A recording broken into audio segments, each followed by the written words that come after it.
بسم اللہ الرحمن الرحیم۔ السلام علیکم ناظرین۔ پاکستان مسلم لیگ نون کے قائد میاں نواز شریف کی وطن واپسی اور پاکستان تحریک انصاف کے قائدین کی جانب سے ان پر شدید تنقید کے بعد ہمارے جنرل رپورٹر سعید اقبال نے پاکستان مسلم لیگ نون کے صدر پنجاب رانا ثناء اللہ خان سے کچھ اہم سوالات کیے ہیں، آئیے دیکھتے ہیں۔ تو دوسرا آپ کیا سمجھتے ہیں کہ حکومت جو ہے میاں نواز شریف کے جانے سے زیادہ پریشان ہے یا ان کی متوقع آمد اور ان کے کیس میں ریلیف ملنے میں کی تقریب میں مبتلا ہیں؟ یہ میاں نواز شریف صاحب کے سیاسی طور پر متفرق ہونے سے پریشان ہے، باقی اور کسی وجہ سے پریشان نہیں ہے۔ یہ صرف ان کے سیاست کرنے اور سیاسی طور پر متفرق ہونے سے پریشان ہے۔ ٹھیک ہے، تو آپ سمجھتے ہیں کہ حالات اس طرف جا رہے ہیں کہ پی ٹی آئی کی رخصتی کا بھی رواں سال میں امکان ہے؟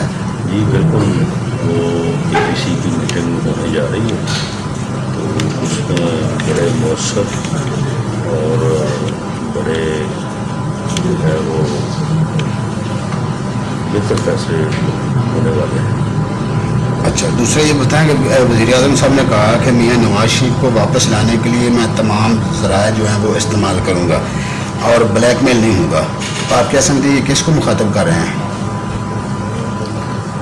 یہ بالکل جسے کسی بات کی سمجھ نہیں ہوتی جب یہ بات کر رہا ہوتا ہے، اور اسی لیے اس نے موٹرز خان کا نام جو ہے وہ اپنے لیے موٹرز کروا لیا ہے۔ تو یہ کچھ نہیں کر سکتا، نہ گورنمنٹ کے پاس کوئی طریقہ کار ہے۔ میاں نواز شریف صاحب جب بھی واپس آئیں گے اپنا علاج مکمل کروانے اور اپنی ٹائمنگ کے ساتھ آئیں۔ رانا صاحب، آپ سمجھتے ہیں کہ اے پی سی جو ہے ہو رہی ہے، یہ ایک تو سمجھ لیں کہ یہ محرم آج ختم ہو گیا ہے، محرم کے بعد آپ نے کو ڈیٹ دینی تھی، تو کیا یہ کب اس کی ڈیٹ ہے اور اس میں کو جو ایجنڈا ہے اس میں ٹف ٹائم بھی شامل ہے؟ جی بالکل، حکومت کے خلاف تحریک کا فیصلہ ہوا ہے اور قیادت مریم نواز کریں گی؟ قیادت اس کی جو پارٹیز ہیں ان کے سربراہ کریں گے۔ یہ کہا جا رہا ہے کہ میاں صاحب جب آئیں گے کم از کم کو 1.5-2 لاکھ لوگ جو ہیں ان کا استقبال کریں گے، ایسا ممکن ہے؟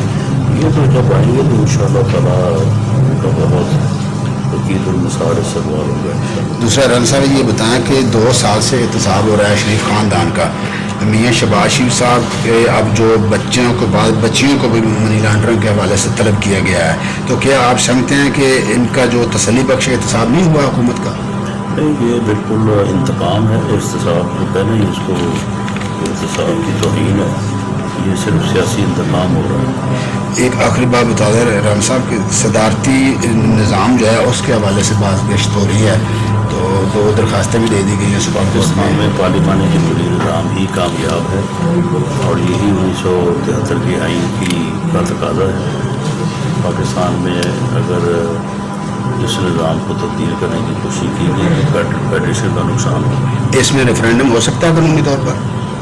ریفرینڈم اگر کوئی کرانا چاہے تو یہ ریفرینڈم جو ہے پوری طرح سے ناکام ہوگا۔ یہ درخواست دلانے والوں میں کون شامل ہے؟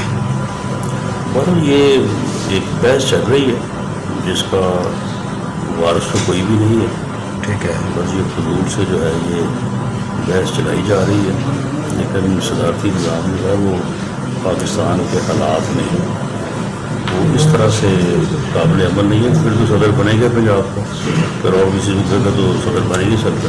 ٹھیک ہے، یہ ممکن نہیں ہے۔ یہ نظام جو ہے یہ